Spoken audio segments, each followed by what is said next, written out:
Hi there. Are you a mom who feels stressed out and you feel like you're moving towards burnout? Many moms do feel that way. We're overwhelmed by the responsibility of our roles and the expectations of others. Well, today on Stress Talk Live, I'm going to share with you the one surprisingly strong method that's going to keep you from being overstressed and moving towards burnout. And we're going to get to that in just a moment.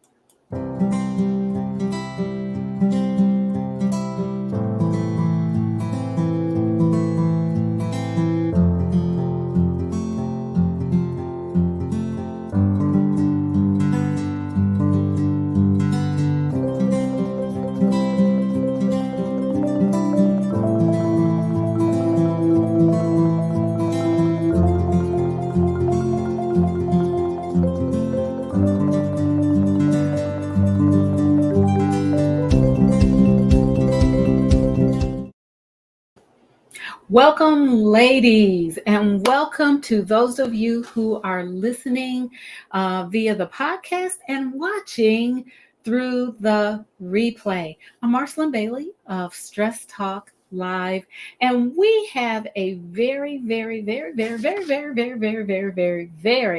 special session for you today.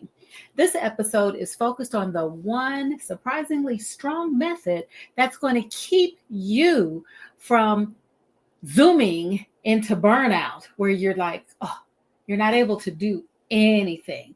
We're going to keep you from that. And yes, it is surprising because it's only one simple thing that you need to do. Before I get into that, though, I want to share a few things with you.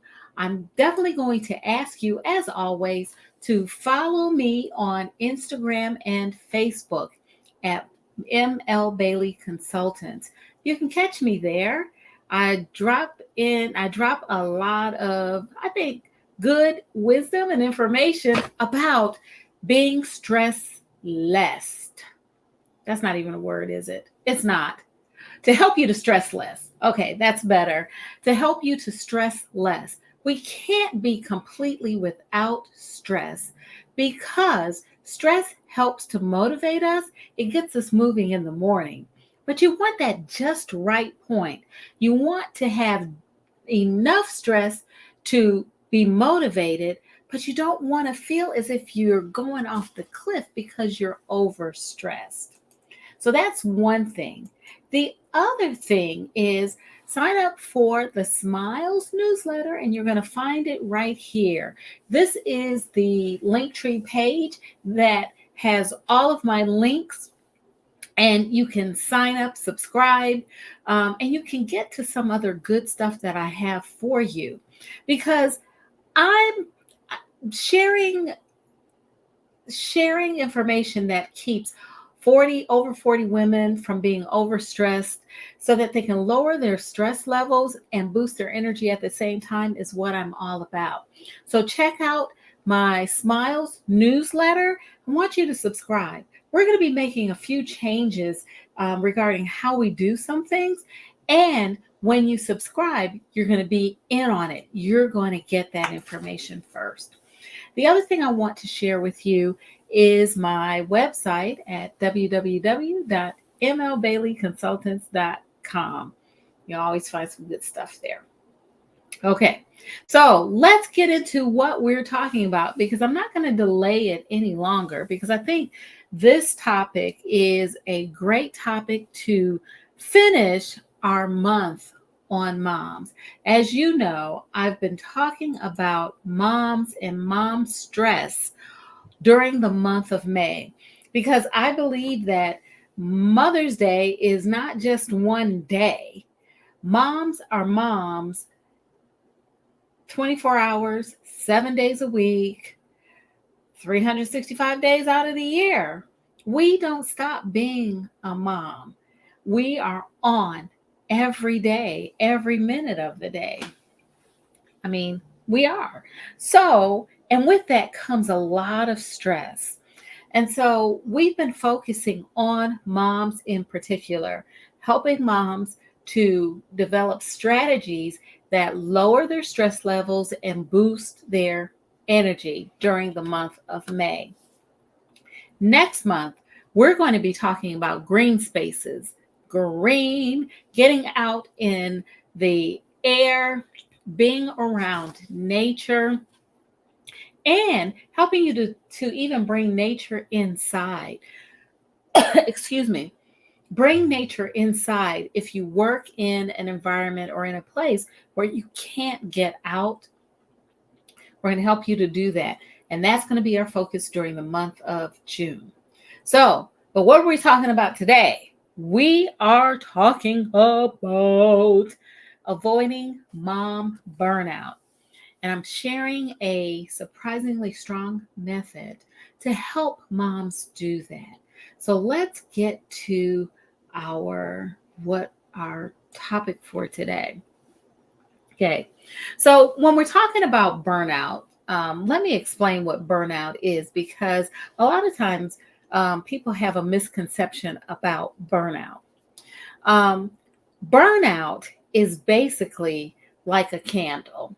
When you have a candle, let's say your candle is this tall, and you light the candle, and there's a little flame. The flame on the candle is burning. And as that candle burns, it uses the fuel that causes the flame to exist. And the fuel is the wax and the wick. The wick is the string or the cord that's in the middle of the wax. When you light that wick, it burns the wax. And the longer the candle burns, the shorter it gets, right? It gets shorter and shorter until there's no more fuel. All of the wax is gone. That's burnout. That is a clear example of burnout. When we are burned out, we have no energy at all. All of our energy is gone. We're not able to move. We sit in bed we lie in bed because we're physically exhausted. We're not able to manage our daily activities because we are emotionally and mentally exhausted. And we don't want to be around anybody. People who are burned out avoid social interactions. They avoid contact with other people because they have no energy. They don't have the energy to even share or to even receive. So when we're talking about burnout, we're talking about complete exhaustion. Now, a lot of times when we talk about burnout, or when I hear people talking about burnout, they're actually talking about being overstressed.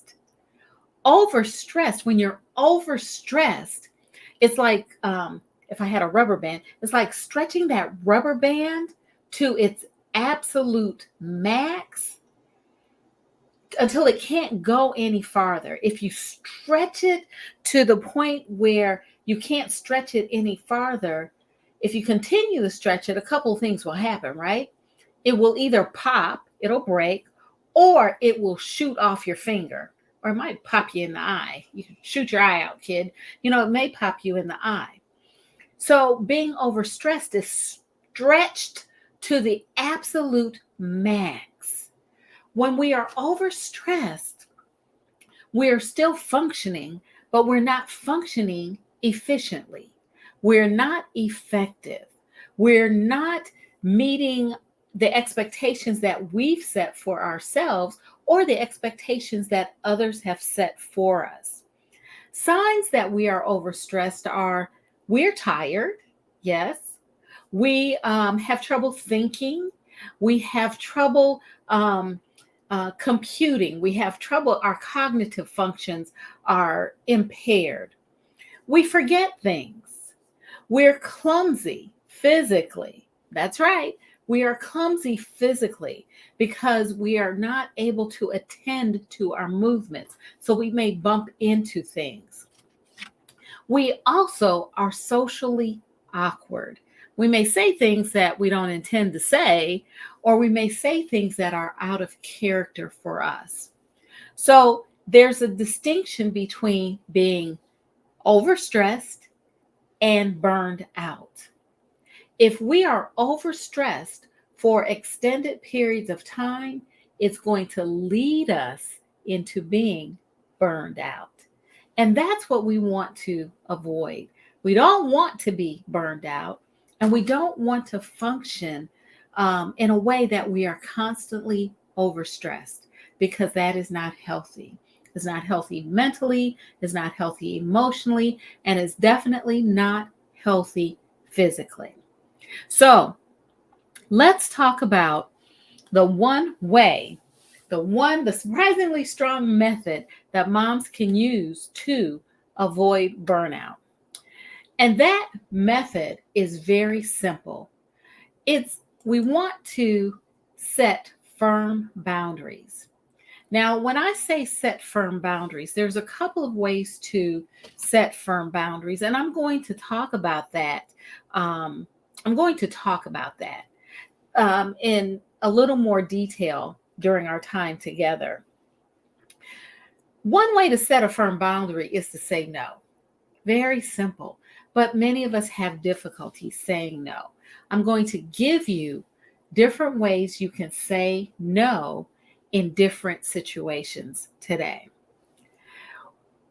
Healthy boundaries come in many different forms. There are physical boundaries, and there are also boundaries that are established through what we say, as well as through what we do. And we're going to talk about a few of those things today.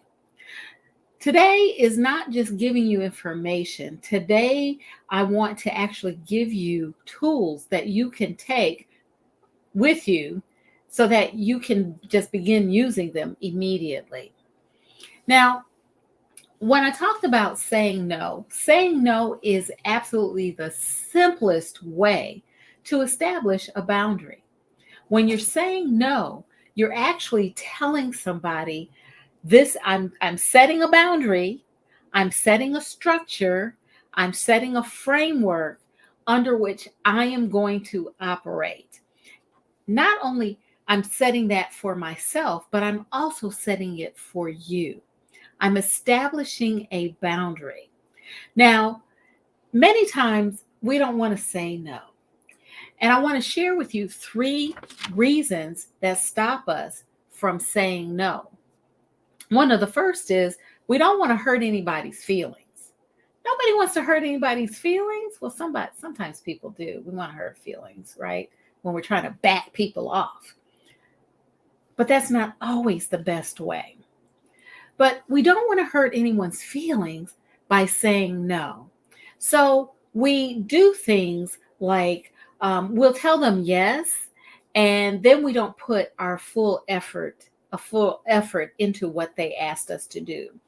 Or we will procrastinate. We won't answer them. Or we'll procrastinate so that the time will pass, and then we still have not given them an answer. But we don't want to hurt anybody. So that's one reason we don't say no.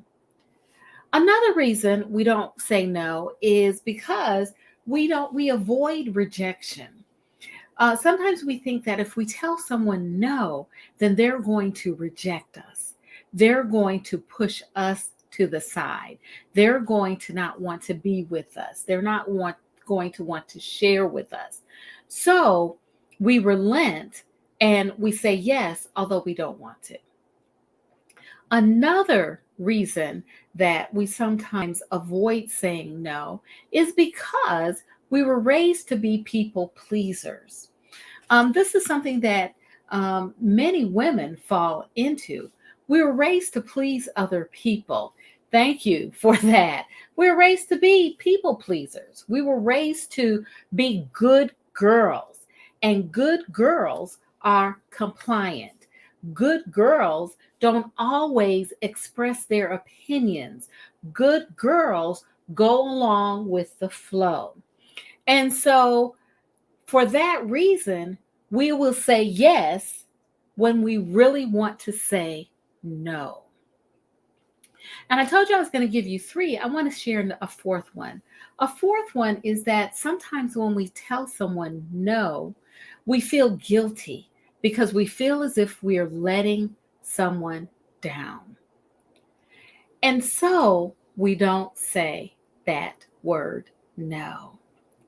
When we learn that please and thank you are the magic words, yes, please, and thank you, those are magic words. Well, no can be a magic word as well because it helps us to establish firm boundaries about what we will not accept in our lives, what we are willing and not willing to do. So when we do that, when we say no, it's very hard to say that, right? When we say no. And I want to share with you some different ways that you can say no. One of the ways that you can say no, and I got this from, let me see if I can find that article. Here we go. I'm going to put this up. You can find 20 great ways to say no at this link. It's actually an article that is on the Choosing Therapy website, and it's how to say no, 20 tips for success. Now, I'm not going into all of their suggestions for saying no, but I am going to share a few that I find very interesting and a few that I've used myself. So again, you can find 20 ways to say no on this website, on this article, but you can also find you can just Google how to say different ways to say no. There's actually an article that lists 100 ways to say no. I'm just going to share a few of them with you. Okay, so what happens when you're with your friends and they ask you to do something and you don't want to? You can always say, you know what, thanks for thinking of me, but that big word, but, B-U-T, but I have something else planned. Thanks for thinking of me, but I'm not able to do that right now. Thanks for thinking of me, but I have other plans, right? So you can always say, thank them for the thought, and you can tell them, but, and give them another reason. Another way to say no to friends is you can say, I'm not comfortable doing that. And then offer an alternative. You know what? I am not comfortable going out to a club on a Tuesday night. Can we go to dinner though? Simple. It's, I'm not comfortable doing that. And then offer another thing, offer an alternative. A third way to say no to friends is talk about money. You know, I don't have the money to do that. You know what? I'd love to go to lunch, but I just don't, I'm saving right now. Or, you know what? It's the end of the month and I have spent my play budget already. Talk about money.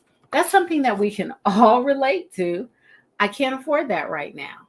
Just be honest if that's the case. Or if you just want to use that as an excuse. You know what? I can't go shopping because I've spent my clothing allotment for the month. It sounds simple and I'm making light of it, but these are effective ways to say no to friends. Now, although you're saying no in a different way, I want you to know that it is okay to just say no. That 2-letter word is great. You can just say no. You know, back in I guess it was the 80s, Nancy Reagan, Ronald Reagan, the former president, President Ronald Reagan's wife, had a slogan, just say no. Now, while I wasn't a big proponent of that theory when it came to drugs, because I understood that there was more to avoiding drugs and staying away from drugs than saying no, we can use that for this purpose. When you want to lower your stress levels and boost your energy, just say no, because it is a surprisingly simple and strong way to do that. So, what happens when you're at work? Here are several ways to say no when you're at work. When a colleague asks you to do something, or when a colleague comes into your office and interrupts you while you're working, you can actually say to them, I am available, and you can provide a time frame for them. I will be available in an hour. I need to finish this. Will that time work for you? And then we can meet?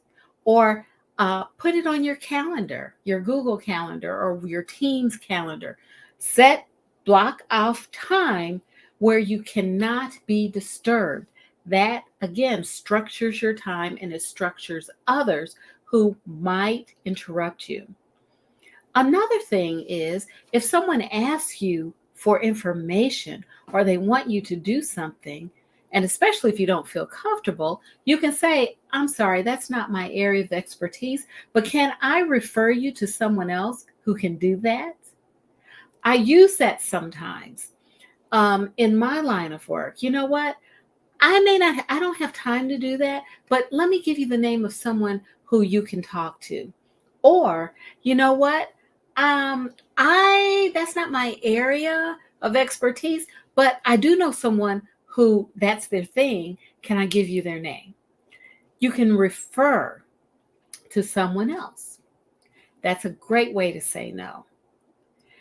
I alluded to putting on your calendar times when you cannot be or should not be interrupted. And that is a great way to communicate your availability. And it's also saying, I'm not available, which is another way to say no.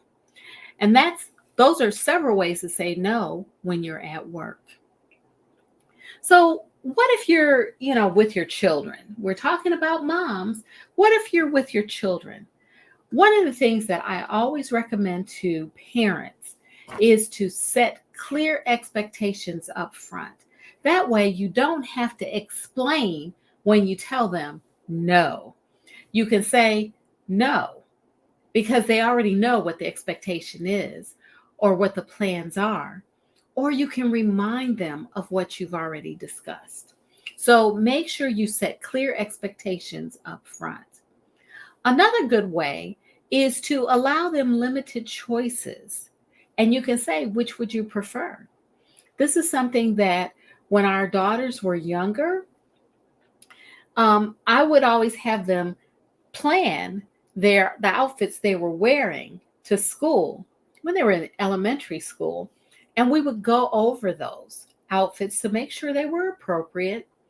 But it helped us because I could say, no, you're not wearing that, but you can wear one of these, right? I would give them a choice.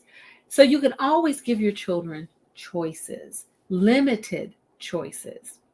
The third way to say no to children is to encourage them, because sometimes children will want you to come to them, you want you to help them with a project or a task or whatever.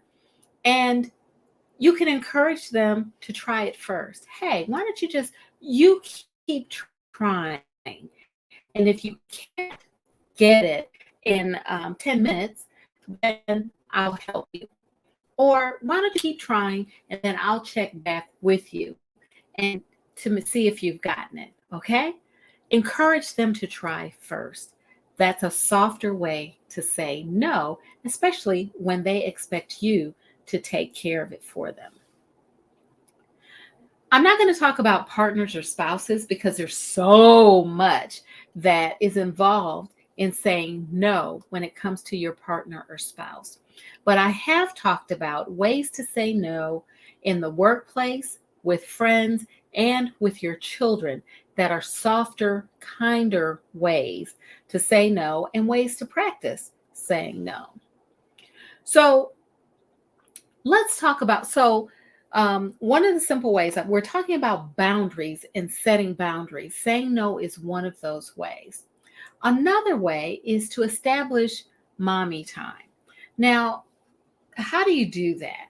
How do you do that when you have children who are constantly calling you mom, mommy, mommy, mommy? When they're constantly calling you, how do you establish mommy time? Okay, here's what you can do. Think about, there can be physical boundaries, but also there can be signals that establish boundaries. And here's what I mean. You can always say to them verbally, I need a moment. And that will be your clue to them that they cannot disturb you for an established period of time. That's something that I used with our daughters. I would say to them, okay, I need a moment. And they knew, because we always said that when mommy says, I need a moment, that means mommy needs a moment. It was mommy timeout time. So you can say that verbally. You can have a phrase that they recognize that tells them that you do not want to be disturbed for a set amount of time. You can have a designated place, like a chair that you sit in. You tell them up front, when mommy sits in this particular chair, that means mommy has put herself in timeout. And you know that when any of us are in timeout, that means we're not talking or playing with that person who is in timeout. So mommy is in timeout when she sits in that particular chair. Okay. Another way is to have a sign. You can actually put up a sign. It can be whatever you want it to be, but something that designates that this is time out for mommy. It's mommy time, and mommy is not to be disturbed during a set amount of time. Now, I know I'm saying a set amount of time because that's important. When you think about your children, it's very hard for them they need clarity. They need to have a beginning and an end time. They can't just say, mommy just needs, I know I've told mine, I just need a few moments. But they knew it was about 10 minutes because we talked about that. Another way to establish a boundary is you want to make sure that you have clear boundaries within yourself. You want to clarify your own boundaries. When you're talking about boundaries, what is it that you mean? And I think this is very important because unless you're clear about your own boundaries, it's going to be difficult to say no when you need to. And it's also going to be difficult to establish the boundaries for mommy time. So these are a few things to think about. Make sure that you have assessed and you've done an assessment of your work, family, community balance so that you are allotting the amount of time and energy to each that you desire. That's number one. That's very important. And it's important because sometimes we say, my family is my priority, but you're spending a lot of time at work. So you want to make sure that you are assessing your balance boundaries. How much time and energy are you allotting to each of these areas, family, work, and community? And how can you shift that so that that is in line with what you actually desire? The other thing is, and I've talked about this before, is you want to also make sure that you have established what is vital and what is important and the difference. Because when you understand what is vital in your life and what is important in your life, then that will help you to set priorities that are in line with what you desire as well. So, those are very important aspects of clarifying your own boundaries. So, we have gone through several ways of setting boundaries, and setting boundaries is very important for moms who want to lower their stress levels and boost their energies. In some instances, it's vital.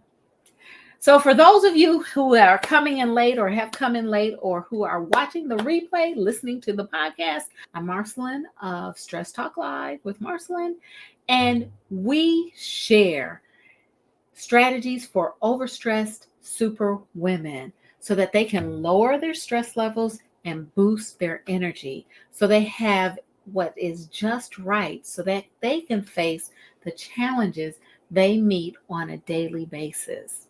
And I've just taken you through how to avoid mom burnout using one surprisingly strong method. And that method is to set firm boundaries. And we set firm boundaries by knowing how to say no, when to say no, and actually saying no when we need to. We also set boundaries by establishing mommy time, and we can do that by making sure that we have a code phrase or code words by putting ourselves in a designated place for timeout and making sure that our family and friends know that it's mommy timeout time. The other thing is, moms need to clarify their own boundaries. We need to make sure that we have clarity about what is important to us, as well as what is vital to us, so that we are living the life and expending the energy and time on those aspects of our lives that are important or vital to us. So that's it for today. And yes, I am out of time. I want to thank you all for joining me today. It is my pleasure to bring you Stress Talk with Marcyline. It is also my pleasure to support and help you live healthier lives through stress management and stress relief. Well, that's it for now. I look forward to seeing you next Sunday. We may be at a different time, so make sure you sign up for the Smiles newsletter so you will know what time we are on. But it will be on Sunday. And yeah, it'll be on Sunday. We just may be at a different time. That's it for now. Thanks for joining me. As always, take good care.